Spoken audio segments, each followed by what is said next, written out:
Kali ini kita pengen cerita pengalaman pas kemarin nemenin acara ngumpul-ngumpulnya para ustadz di suatu lokasi di Jawa Barat. Ada Ustadz Hanan Attaqi, Ustadz Umar Mita, Ustadz Felix Xiao, Ustadz Lukman, Ustadz Salim Afilah, Habib Anis sampai Ustadz Abdul Somad pun hadir di acara ini. Alhamdulillah, melewati 3 hari 3 malam bareng para ustadz bikin kita jadi punya kesempatan untuk mengenal mereka lebih dekat dan belajar banyak hal. Dimana biasanya kita hanya mengenal mereka di mimbar-mimbar, ternyata di luar mimbar mereka adalah orang-orang yang luar biasa sederhana dan apa adanya. Bahkan bercandaannya di antara mereka nggak jauh beda sama kayak kita-kita. Misalnya aja nih Ustadz Felix, lihat kesehariannya, gak ada jaim-jaimnya. Jauh banget dari kesan radikal. Malah bisa dibilang sebagai pribadi yang selalu bikin cair di setiap suasana. Ada juga Ustadz Umar Mita yang sangat santai menyikapi perbedaan.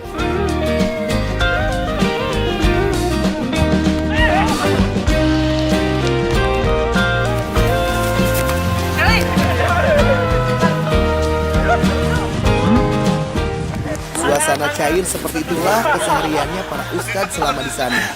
Mau itu lagi makan bareng, main bola, ngopi-ngopi, barbekyuan, sampai forum-forum diskusinya pun selalu diwarnai dengan kehangatan. Bener-bener cair dan gak ada jaim-jaimnya. Termasuk dengan kita-kita, tim media dan teman-teman lainnya. Tapi begitulah para ustadz. Jangankan kondisi seriusnya, dalam bercandaannya pun banyak hal penuh hikmah dan inspirasi yang bisa dipetik.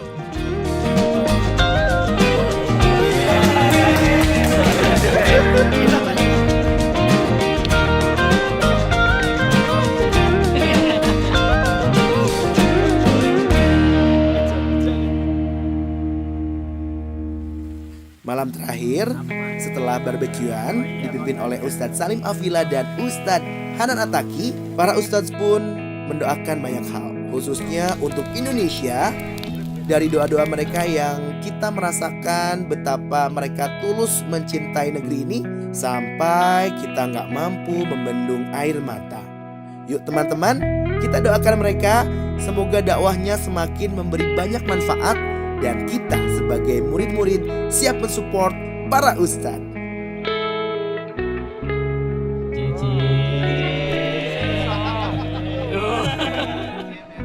Cici, udah tua juga.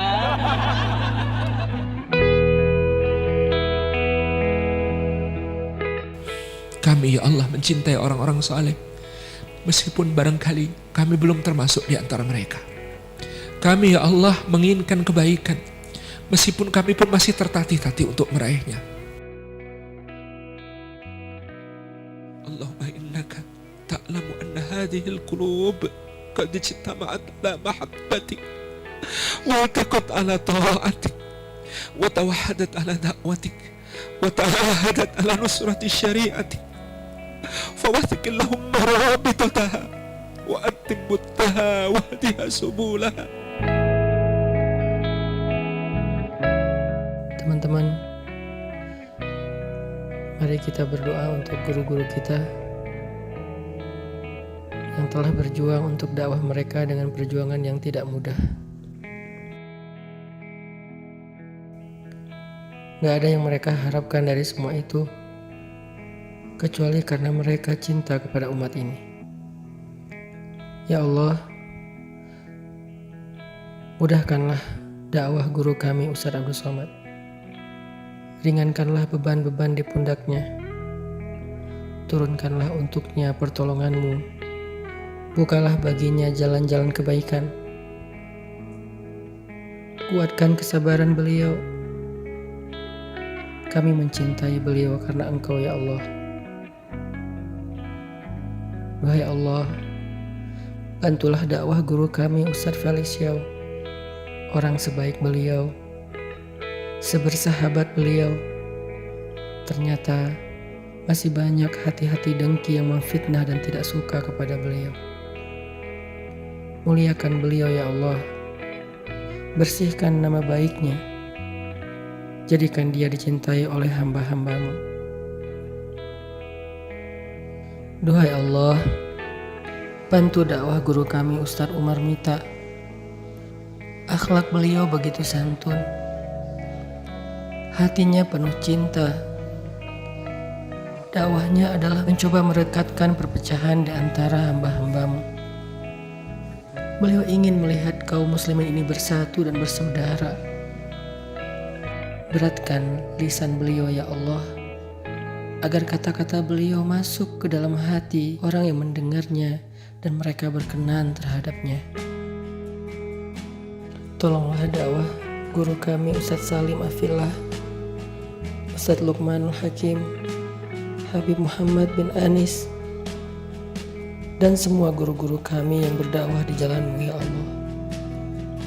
Jadikan mereka ya Allah sebagai pelita di antara hamba-hamba-Mu. Allah berfirman di surat Fussilat surat 41-33, "Wa man ahsanu qawlan mimman da'a ilallah wa amila shalihan wa qala innani minal muslimin." Dakwah ilallah itu adalah salah satu profesi terbaik yang Allah nabatkan di surat Fussilat ayat 33 ini. Maka dakwah ini menjadi suatu pergerakan yang bukan hanya bergerak untuk diri sendiri, bergerak, menggerakkan, dan juga bertumbuh bersama. Kita berkumpul untuk bersama melakukan satu gerakan. Dan gerakan yang diberkahi oleh Allah Subhanahu wa Ta'ala adalah bergerak dengan satu tujuan, bergerak dengan bimbingan dari wahyu Allah Subhanahu wa Ta'ala dan sunnah Rasulullah SAW melalui para pewaris Nabi SAW, yaitu para ulama. Nuruddin Mahmud bin Imaduddin Zangki ketika akan membebaskan Baitul Maqdis, beliau berjalan. Lalu dia menenteng pedangnya untuk berangkat ke dalam satu jihad fisabilillah. Di situ ada Al-Imam Ibnu Asakir rahimahullah ta'ala yang kemudian berkata kepada beliau, "Wahai Sultan, engkau memegang pedangmu dengan cara yang keliru." Apa keliruku? Kelirumu adalah caramu memegang pedang tidak seperti cara Rasulullah Sallallahu Alaihi Wasallam memegang pedang. Maka dengan cara Rasulullah memegang pedang, kau ikuti sunnahnya, hanya dengan itu engkau akan meraih kemenangan. Inilah bimbingan ulama sampai pada perkara yang sekecil-kecilnya, sehingga Nuruddin Mahmud adalah peletak dasar sebelum nanti Salahuddin Al-Ayyubi mewujudkan cita umat untuk membebaskan Baitul Maqdis. Teman-teman selalu dirahmati Allah, tentu dalam hidup ini kita punya banyak hal yang kita hargai. Dalam hidup ini kita punya banyak hal yang kita syukuri.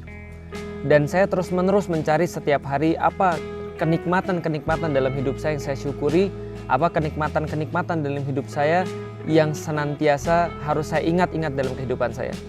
Maka bagi diri saya secara pribadi tidak ada kenikmatan yang Allah berikan lebih daripada kenikmatan Islam. Karena itulah kenikmatan salah satu di dalam hidup adalah bisa membagikan keislaman ini kepada orang lain, bisa membahagiakan orang lain dengan Islam ini. Maka Allah berfirman di dalam Al-Quran, "Ya ayyuhalladzina amanu stajibu lillahi walirrasuli idza da'akum lima yuhyikum." Wahai orang-orang yang beriman, penuhi panggilan Allah dan Rasulnya ketika Allah dan Rasulnya menyeru kepada kalian dengan sesuatu yang menghidupkan kalian. Maka Islam adalah sesuatu yang menghidupkan saya. Maka teman-teman sekalian, apa yang menghidupkan teman-teman sekalian? Kalau itu adalah Islam, maka sudah saatnya kita bergerak bareng-bareng untuk menyampaikan Islam ini kepada seluruhnya dengan bareng-bareng ulama-ulama sekalian. Teman-teman yang disayang Allah Subhanahu wa Ta'ala, ada ungkapan manusia itu seperti 100 ekor onta. Hampir nggak ada satupun dari 100 ekor onta itu yang disebut dengan rahilah. Apa itu rahilah? Onta yang mengangkat beban paling banyak. Dan itulah perumpamaan orang yang beriman.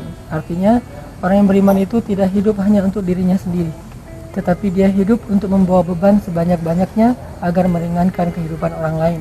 Sehingga disebut dengan manusia yang paling baik itu menurut Rasulullah SAW adalah yang paling banyak ngasih manfaat atau kebaikan untuk orang lain. Khairun nas anfa'uhum linnas. Nah, di sini para ustaz, para guru sedang berkumpul untuk merencanakan sebuah niat baik, mengangkat beban-beban umat, baik itu beban yang sifatnya adalah masalah sosial, masalah ekonomi, dan apapun itu beban umat, supaya bisa diringankan bersama-sama. Nah, niat baik ini nggak bisa dilakukan hanya oleh para ustaz saja, karena tugas untuk menjadi rahilah itu bukan hanya tugas ulama atau ustaz, tapi tugas orang yang beriman.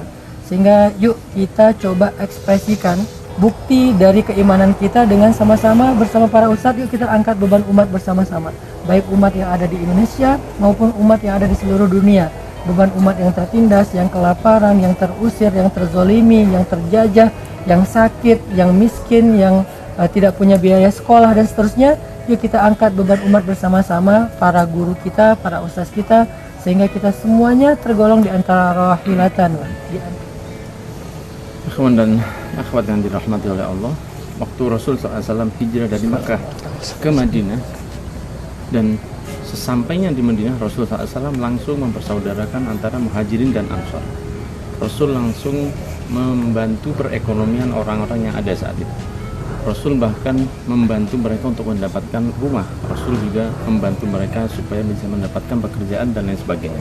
Kita lihat bahwa Rasul tidak stuck di hijrahnya, tidak banyak bercerita tentang hijrahnya, tidak hanya heboh dengan fenomena hijrah beliau, padahal hijrahnya dari Mekah ke Madinah susah luar biasa, akan tetapi langsung beliau mengadakan pergerakan dalam ekonomi, dalam budaya dan lain sebagainya. Sehingga saya merasa bahwa bersama para asatid yang sangat mulia ini, insya Allah kita juga bisa untuk membawa umat lebih baik lagi, serta apa yang kita harapkan di yaumil qiyamah untuk mendapatkan syafaat dari Rasulullah SAW. Bisa kita lihat bagaimana waktu orang akan berperang di perang Badar, Rasulullah SAW menanya orang-orang Muhajirin 3 pertanyaan dengan niat agar orang Ansor juga mau bergerak bersama beliau. Dan ketika Rasul mengatakan hal itu, salah satu sahabat dari Ansor mengatakan, sebenarnya engkau menginginkan kami ikut bergerak denganmu ya Rasul, maka ketahuilah, kalian seandainya harus menyeberangi lautan, harus menanggi gunung, kami akan ikut bersama engkau. Sehingga memerahlah pipi Rasul, menunjukkan bagaimana bahagianya beliau melihat jawaban orang-orang Ansor. Maka kita masih bisa membuat merah wajah Rasul saking bahagianya beliau dengan pergerakan kita semua, karena Rasul bersabda, al-khalqu kulluhum iyalullah fa ahabbuhum ilallah anfa'uhum li'iyalih. Semoga kita semua bersama-sama dengan antum bisa memberi manfaat untuk saudara kita dan akan mendapatkan syafaat terbaik dari Nabi Muhammad SAW. Barakallahu fiik. Saudara-saudaraku yang semoga Allah rahmati dan Allah berkahi, dalam salah satu hadis yang sahih, Rasulullah SAW bertanya kepada para sahabat ketika beliau tidak menjumpai seorang wanita yang biasa menyapu di pinggir Masjid Nabawi. Mana wanita yang biasa menyapu? Lalu para sahabat mengatakan kepada beliau bahwasanya beliau telah meninggal dunia. Singkat ceritanya, akhirnya beliau mensolati wanita tersebut.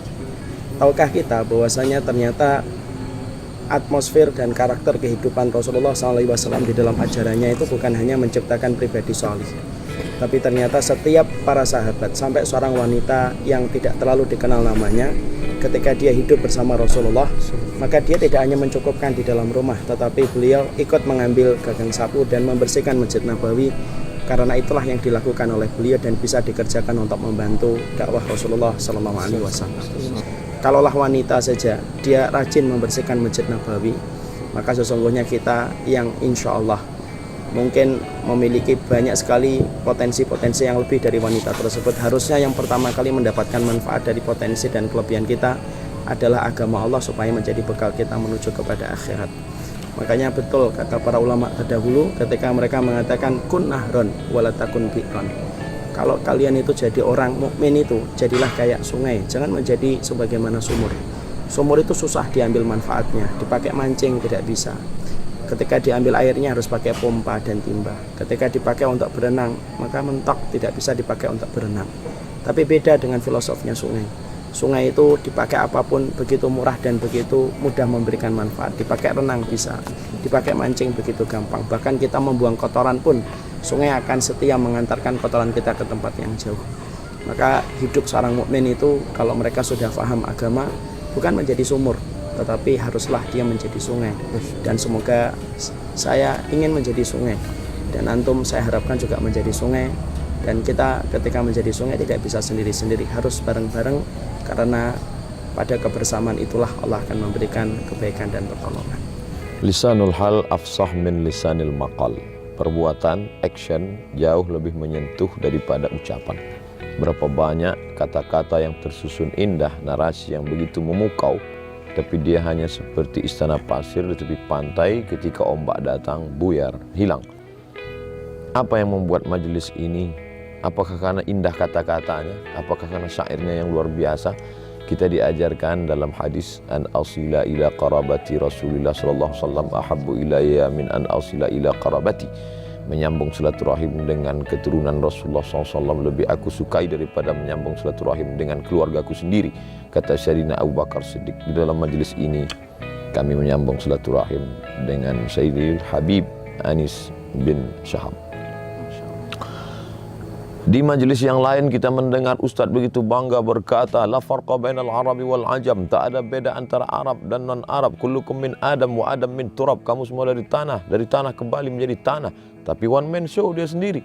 Hari ini kita semua su'uba wa qabaila li ta'arafu. Ada dari nun jauh dari Kalimantan, ada yang dari Aceh ujung Sumatera atas, ada yang dari Pulau Jawa, ada yang dari bumi Tiongkok, ada yang dari Jazirah Arab. Tak perlu saya tunjuk yang mana, lihat saja mata dan hidungnya. Hari ini kami bersama. Betul kata orang-orang tua dulu, duduk bersama itu lapang, duduk sendiri itu sempit. Ini kalimat sepertinya aneh. Duduk sendiri yang lapang, duduk yang ramai sempit. Ternyata kesempitan hati ini terasa lapang begitu duduk dengan bersama mereka. Maka jangan pernah duduk sendiri, duduklah bersama, akan terasa lapang. Terima kasih. Assalamualaikum warahmatullahi wabarakatuh. Masya Allah, jazakallah. Jadi bukan tempat duduk yang sempit, Ustaz, tapi hati antum yang sempit. Jazakallah khair, ya khair kalam, Masya Allah. Keluar lagi. Tempat duduk itu luas, Tapi hati kita yang sempit. Ana maafkanlah kalian. Lagi penutupan masalah. Bentar lagi penutupan. Jumat sore ini kan.